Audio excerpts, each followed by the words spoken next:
This conference will now be recorded. All right. So just to continue our overview for today, just to give you a breakdown of our agenda, we're going to kick off revisiting our incidents. So we're going to pick up that conversation from last week. We had Wendy send over the breakdown of the steps that we needed in those workflows. I have those added in. And so what we're going to do and what we're going to do is we're going to start looking at that workflow again and making sure that we have those steps involved as we're walking through it from the eyes of, I think, the program manager and the coordinator. So I have those security settings put into place for us to review and test as we go through those aspects today. Okay. So does that all sound good, or is there anything that I'm missing? No, fine. Sounds good? Okay. So with that, what we're going to do is I'm going to share my screen first so you guys can see. Like I mentioned, I have some test employees created, and I have ingeniously named them like test employee, test coordinator, test manager, things like that, just so that way it helps us keep track of who's doing what task. So hopefully that'll help us out a little bit. All right. So, Tracy, I know you typically drive for us. Will you continue doing that today? Sure. Okay. Trying to get. So I just sent over my keyboard and mouse. And so when you're ready, I'll have you just click on the menu item up there in the top left. I'm clicking it. Oh, there we go. Perfect. Okay. Little delay. Yeah. All right. Okay, so what we want to do is we want our program coordinator to create a new incident. So just to kind of recap, right, we're going to go to our My Team icon, which is the two little people. And then it's going to be under HR. And then I think it's HR maintenance. Let's see, incidents. Perfect. Yeah. So are we writing notes on this or?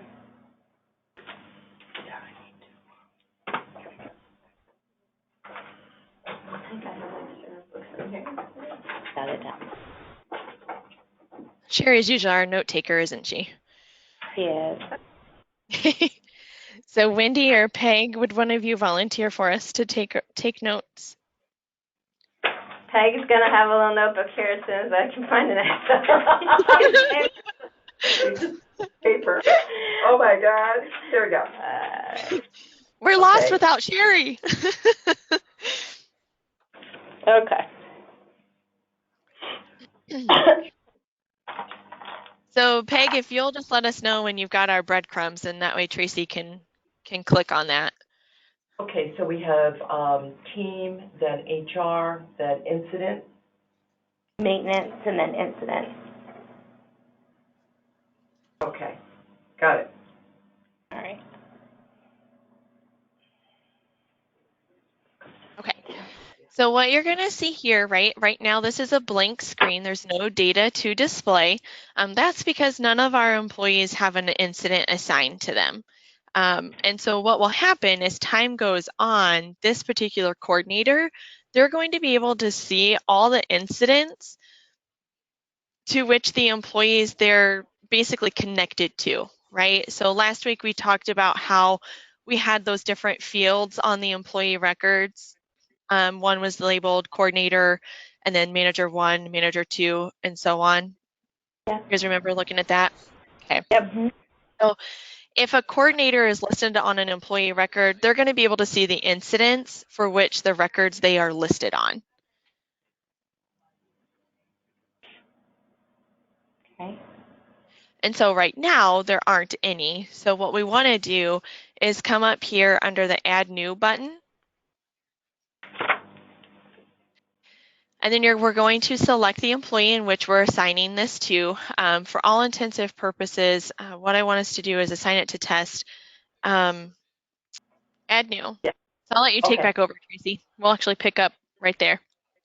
All right. So we're going to add new. Yep. And then we want to go ahead and assign this incident to, his name is test employee. So when we click on that, and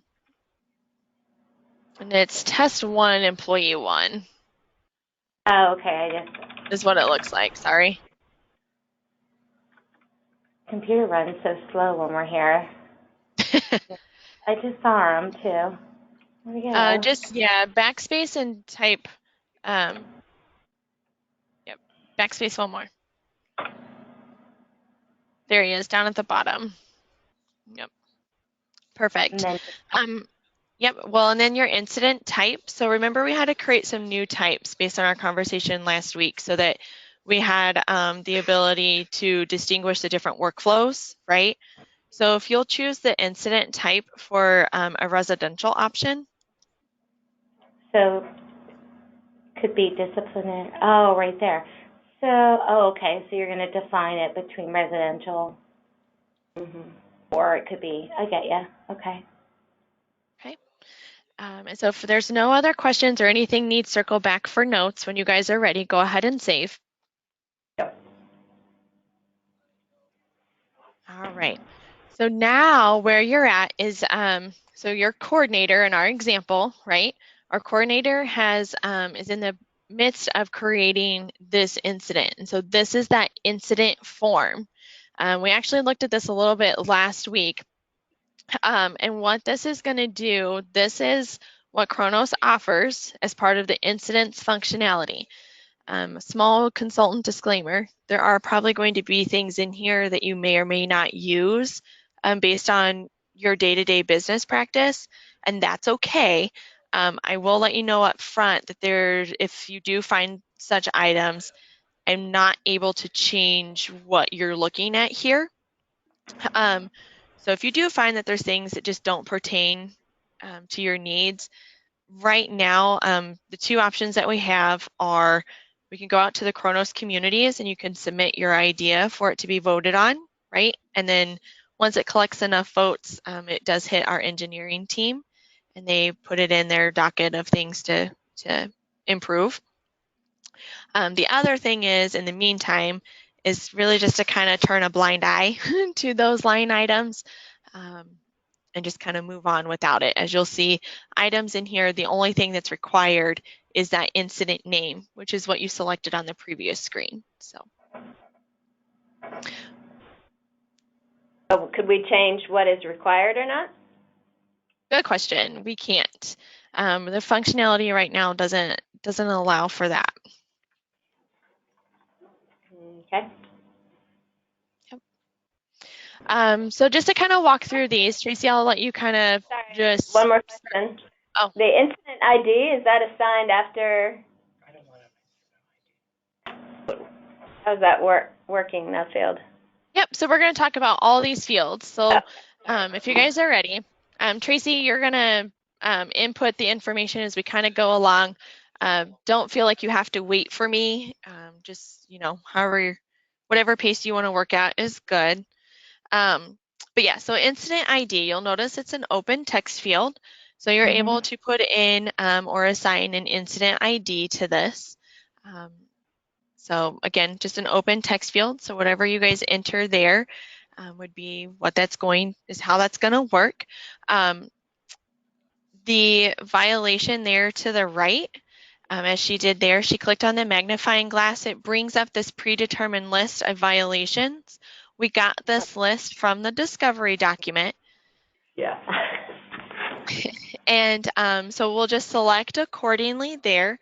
If this list needs to be improved upon to any degree, whether stuff needs taken out, added to, or maybe just adjusted, I think it was 2 weeks ago we looked at how to create those lists. If we need to look at it again, just let me know. Or there is, I'm sorry? No, that's okay. I just saw there was more on page 2. Oh, Okay. yep. You can also adjust how many you're looking at on a page. You'll notice the word page is blue. If you click on that, you'll get an option to show more on a single page. So there's that too.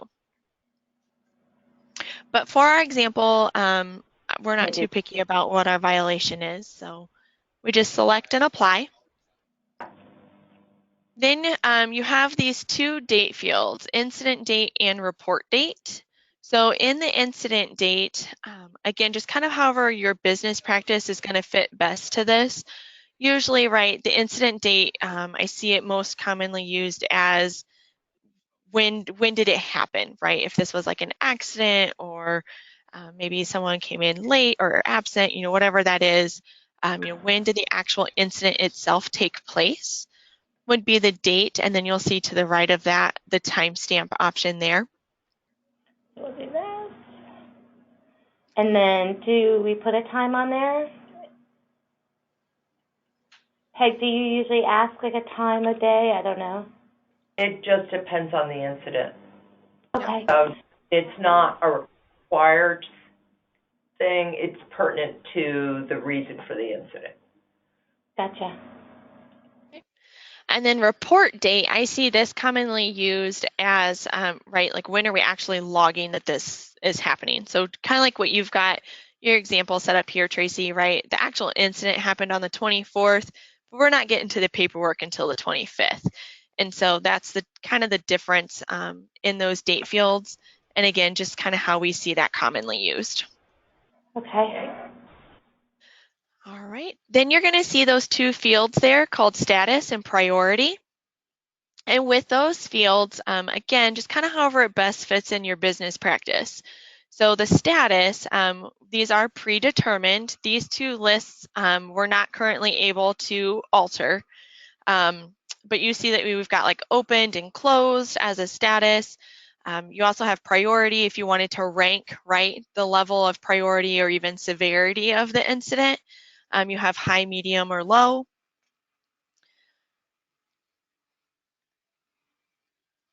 Okay. Okay. Description, right? This is kind of a note box, if you will. So what are the details of the incident? Like what specifically happened? Whatever we need to throw in there. I'm just going to put a description of what we're looking for. Perfect. I figure that's good for now. It is.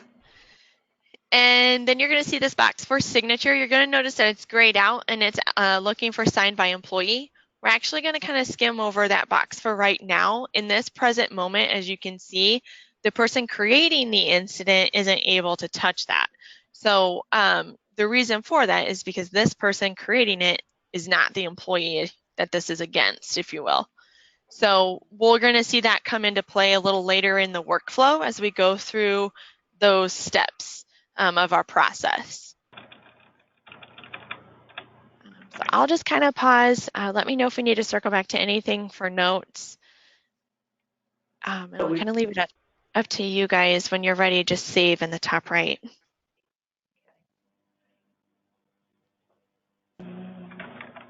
That's the initial.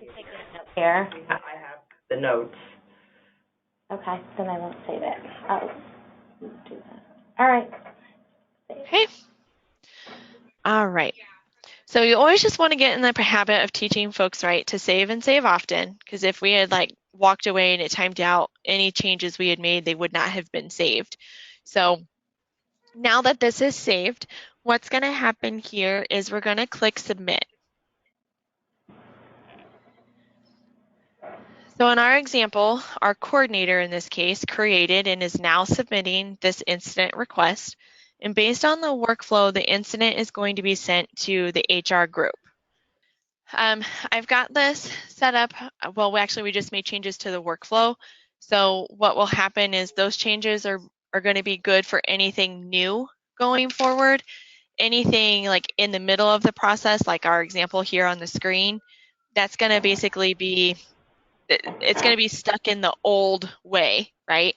So it's going to follow that path instead of this new one that we just updated. So a couple of things we can do. Either number one, I can leave this to-do item out here for you guys to access and continue through kind of that old process. Or what I can do is I can delete this out. We can start it new and just kind of start brand new when we get back together. Start brand new. Yeah. Okay.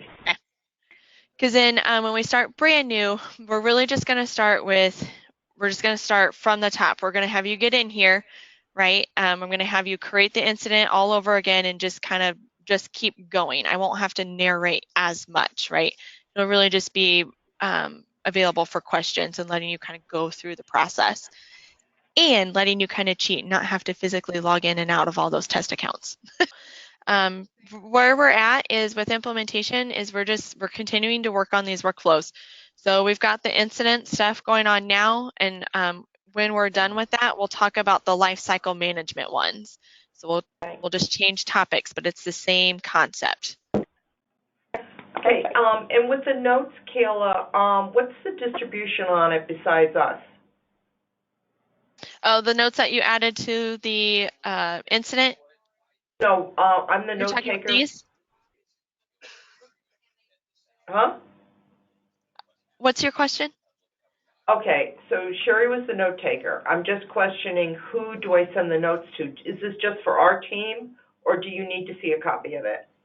Nope, they are for you. It's just a record for you to have, for when you're in the system outside of our calls and after implementation. Awesome, thank you. You're welcome. All right. Well, we will talk later. We are wrapping up on your benefit census files, so I will probably be following up with that here in the next week or two. So just wanted to put that on your radar as well. All right. Thank you. All right. Thanks, girls. Have a great weekend. You too. Bye. Bye.